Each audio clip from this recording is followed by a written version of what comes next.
Bismillahirrahmanirrahim. Assalamualaikum warahmatullahi wabarakatuh. Waalaikumsalam. Alhamdulillah.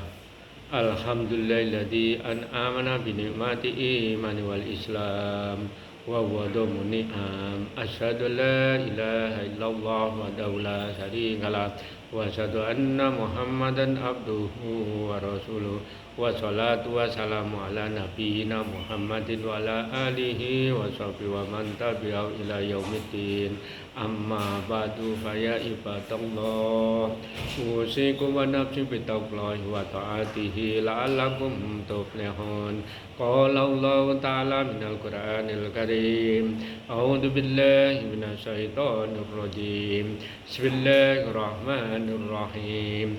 Ya ayyuhalladzina amanu taqullaha haqqa tuqatih wa la tamutunna illa wa antum muslimun. Wahai orang-orang yang beriman, bertakwalah kepada Allah dengan sepenuhnya takwa kepada, dan jangan kamu mati kecuali dalam keadaan masyarakat. Shadaqallahu. Masyaallah muslimin wal muslimat, jamaah salat subuh Mushola Baitur Rasyid yang dimuliakan Allah. Marilah kita senantiasa puji syukur kepada Allah Subhanahu wa taala yang telah memberi pada kita nikmat iman, nikmat Islam serta nikmat sehat sehingga kita masih dapat melaksanakan salat subuh berjamaah. Salat dan salam kita sampaikan pada junjungan kita Nabi besar Muhammad sallallahu alaihi wasallam, pada keluarganya, para sahabat, pada umatnya hingga masyaallah muslimin jamaah Mushola Baitur Rasyid yang dimuliakan Allah. Sebelum mulai kajian kita, marilah kita baca umul kitab yaitu surah Al-Fatihah. Mudah-mudahan majelis kita selalu mendapatkan ridho dan rahmat dari Allah. Al-Fatihah. A'udzu billahi minasyaitonir rajim. Bismillahirrahmanirrahim. Alhamdulillahirabbil alamin, arrahmanir rahim, maliki yaumiddin. Iyyaka na'budu wa iyyaka nasta'in. Ihdinas siratal mustaqim. Shiratal ladzina an'amta 'alaihim ghairil maghdubi 'alaihim waladdallin. Amin. Masyaallah muslimin, jamaah Mushola Baitur Rasyid, kajian kita kali ini kita ngambil tema menuntut ilmu ada kewajiban bagi semua muslim. Rasulullah bersabda, "Thalabul ilmi fardhatun 'ala kulli muslim." Artinya setiap muslim itu mempunyai kewajiban untuk menuntut ilmu. Kemudian Allah berfirman, Bismillahirrahmanirrahim, "Allamal insana ma lam ya'lam." Nah, di sini Allah berfirman yang berkenaan dengan ilmu. Dia mengajarkan manusia apa yang tidak diketahui. Nah, dia di sini merupakan dhamir kata ganti, yaitu Allah mengajarkan kepada manusia ilmu yang sangat sempurna. Nah, kemudian ditafsirkan di surat Al-Baqarah ayat 151. Karena di dalam ilmu tafsir itu ada rumus yang namanya 2S1L, artinya sibaknya itu ada di surat Al-Alaq ayat 5, kemudian siaknya itu ada di surat Al-Baqarah ayat 151. Allah berfirman, Bismillahirrahmanirrahim, "Kama arsalna fikum rasulan yatlu alaikum ayatina wa yuzakkikum wa yu'allimukumul kitaba wal hikmah wa yu'allimukum ma lam takunu ta'lamun." Jadi dalam tafsir dari surat Al-Alaq tadi, pertama Rasulullah itu mengajarkan pada kita tentang Al-Quran. Kemudian Rasulullah mengajarkan pada kita itu akhlak. Yang ketiga, Rasulullah mengajarkan kita itu sunnah-sunnah. Kemudian yang keempat, Rasulullah mengajarkan pada kita itu bil hikmah. Dan yang kelima, Rasulullah mengajarkan pada kita itu aneka ragam ilmu yang baru. Jadi di dalam Al-Quran itu Rasulullah mengajarkan pada kita itu 5. Pertama, mengajarkan kita dengan Al-Quran. Nah, berkenaan dengan Al-Quran ini Allah berfirman, "Inna nazzalna dzikra wa inna lahafidun." Sesungguhnya Al-Quran ini aku yang menurunkan, aku yang memelihara, dan aku yang menjaga. Kemudian Allah berfirman di surat Al-Qamar ayat 17, ayat 22, ayat 32 dan ayat 40. Bismillahirrahmanirrahim. Walaqad yassarna Qur'ana lidzikri fahal min mudzakir. Jadi Allah itu memberi kemudahan bagi kita untuk membaca Al-Qur'an bagi yang mau mengambil peringatan. Nah, untuk itu berkenaan dengan Al-Qur'an ini Rasulullah bersabda, "Man qara'an harfan min kitabillahi falahu bihi hasanah wal hasanatu bi amsal." Ya la aqulu alif lam mim harfun wa lamun harfun wa mimun harfun. Rasulullah bersabda, bacalah satu huruf Al-Qur'an, Allah akan kasih 10 kebaikan. Alif satu huruf, lam satu huruf, mim satu huruf. Jadi alif, lam, mim sudah 30 huruf. Nah, untuk itu kita dituntut untuk menuntut ilmu itu diantara membaca Al-Quran. Nah, satu huruf 10 kebaikan. Nah, bagaimana kalau kita itu setiap harinya bisa membaca Al-Quran, misalnya satu ain aja, satu ain itu sudah berapa ribu huruf, berapa puluh kebaikan yang diberikan Allah kepada kita. Kemudian berkenaan dengan Al-Quran ini juga Rasulullah bersabda, Iqra'ul Qur'ana fa innahu ya'ti yaumal qiyamati syafi'an li ashabih. Rasulullah bersabda, sesungguhnya Al-Quran itu nanti pada hari kiamat memberi pertolongan atau syafaat kepada orang yang baca. Nah, inilah yang diajarkan Rasulullah kepada kita berkenaan dengan Al-Quran. Kemudian Rasulullah mengajarkan kita akhlak. Kita harus berbuat baik sesama manusia. Rasulullah bersabda, ittaqullah haitsuma kunta wa bisatal hasanatan tamkuha wa khalqin nas bi khalqin hasan. Bertakwalah dimanapun kamu berada, ikutilah kejelekan dengan kebaikan, akan bergaulah manusia dengan akhlak yang baik.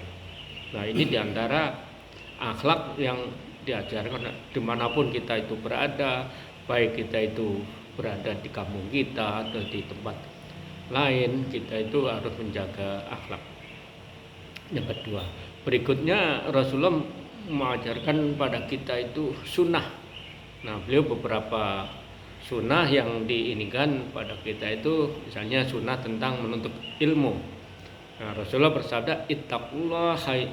Rasulullah bersabda berkenaan dengan ilmu, thalabul ilmi fardhatun ala kulli muslim. Jadi menuntut ilmu itu kewajiban bagi semua muslim, baik muslim itu laki-laki maupun perempuan, mempunyai kewajiban sama untuk menuntut ilmu.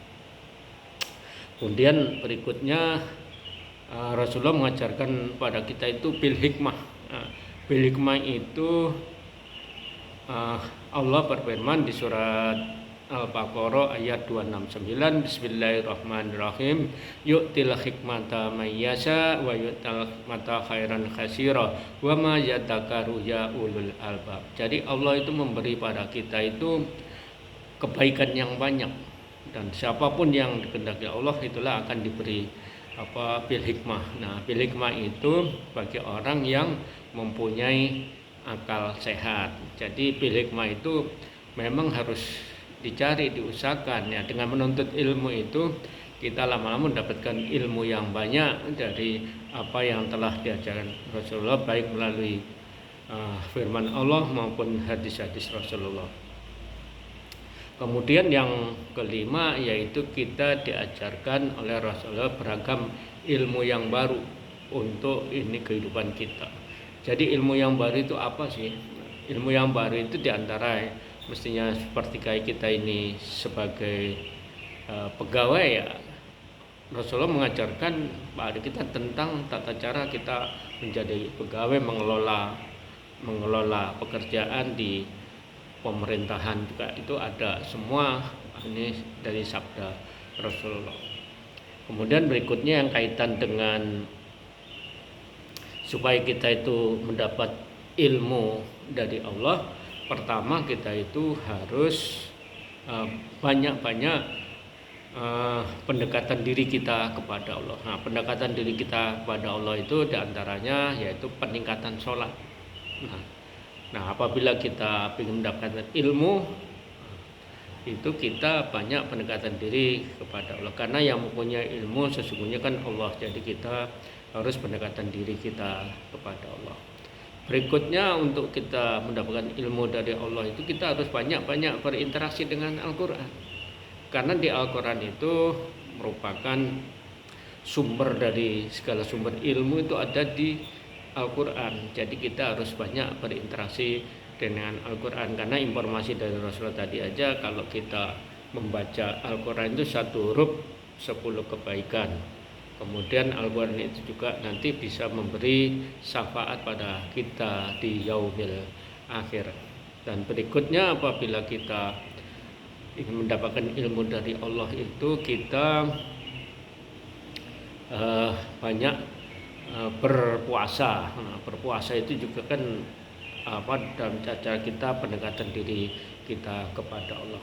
Dan berikutnya yaitu apabila kita sudah mendapatkan ilmu dari Allah, kita harus banyak bersedekah. Itu dicontohkan para ulama. Abu Hanifah, kaitan dengan beliau sudah mendapatkan ilmu, beliau itu sedekah dengan muridnya sendiri, yaitu muridnya itu ada salah satu muridnya itu yang anak yatim, yang pekerjaan sehari-harinya itu disuruh jualan oleh orang tuanya. Karena salah satu muridnya itu mengaji dengan Abu Hanifah, maka mata pencarian orang tua anak yatim ini berkurang. Kemudian orang tua anak yatim mendatangi Abu Hanifah, "Ya Tuan Guru, anak saya ini kalau ngaji nanti pendapatan kurang, karena biasanya sehari-hari itu dapat penghasilan dari jualan. Karena anak saya itu ngaji, makanya tidak dapat memenuhi kebutuhan saya sehari-hari." Terus Abu Hanifah lantas nanya kepada ibu, "Memangnya per bulannya berapa sih anak-anak ini untuk berdagang jualan makanan atau kue?" "Ya lebih kurang per harinya itu 100.000. Berarti dalam 1 bulan anak ini bisa mendapatkan uang 3 juta. Nah, kata Abu Hanifah, "Kalau begitu uang 3 juta per bulan saya ganti supaya anak ini bisa ngaji." Nah, inilah sedekah dari ulama atau ini, karena Abu Hanifah ini sudah mendapatkan ilmu yang banyak dari Allah, makanya bersedekah. Kemudian yang berkenaan dengan menuntut ilmu juga kita diajarkan oleh Rasulullah di dalam majelis-majelis. Allah berfirman, Bismillahirrahmanirrahim, "Ya ayyuhalladzina amanu idza qila lakum tafassahu fil majalisi fafsahu yarfa'illahu lakum wa idza qila anshuzu fanshu yarfa'illahu alladzina amanu minkum walladzina utul ilma darajat wallahu bima ta'maluna khabir." Wahai orang-orang yang beriman, apabila dikatakan kepadamu, berilah kelapangan di dalam majelis-majelis, niscaya Allah akan memberi kelapangan untukmu. Dan apabila dikatakan berilah kamu, maka berilah, niscaya Allah akan mengangkat derajat orang-orang yang beriman di antara dan orang-orang yang diberi beberapa derajat. Dan Allah mengetahui terhadap apa yang kamu kerjakan. Jadi untuk memperoleh ilmu itu kita harus rajin-rajin duduk di majelis taklim, karena dalam majelis taklim itu para ustadz atau para guru menjelaskan beberapa ilmu pengetahuan yang kita butuhkan. Itu adanya belajar di majelis taklim.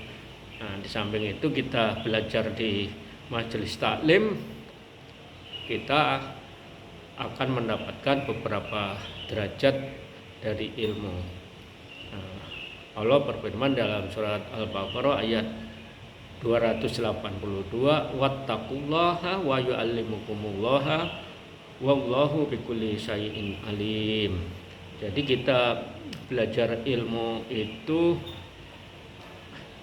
dan bertakwalah kepada Allah, akan memberi pengajaran kepadamu, dan Allah Maha mengetahui segala sesuatu. Jadi kalau kita itu bertakwa kepada Allah, akan diajarkan ilmu. Nah, ilmu ini kalau di dalam itu istilahnya bil hikmah.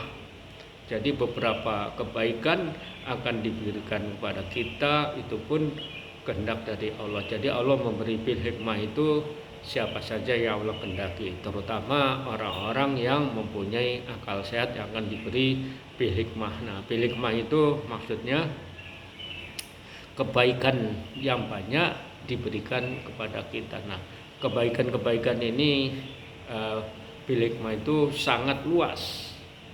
Kalau diartikan itu sangat luas ya, kebaikan untuk diri kita, kebaikan untuk kita pergaulan kita dengan sesama manusia, kebaikan akhlak kita, kebaikan itu semua di bil hikmah, termasuk kita mendapatkan ilmu baru, itu juga salah satu dari bil hikmah.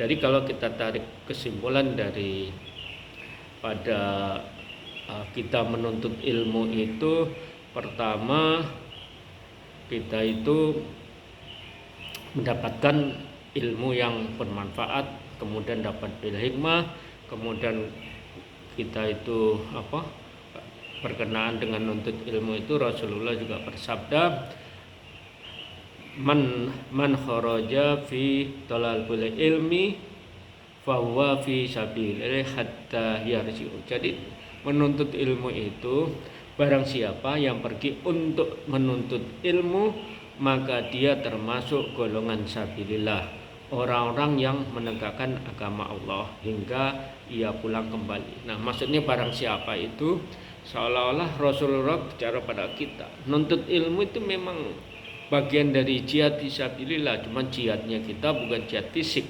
tapi jihad menegakkan agama Allah. Nah, di sini makanya sangat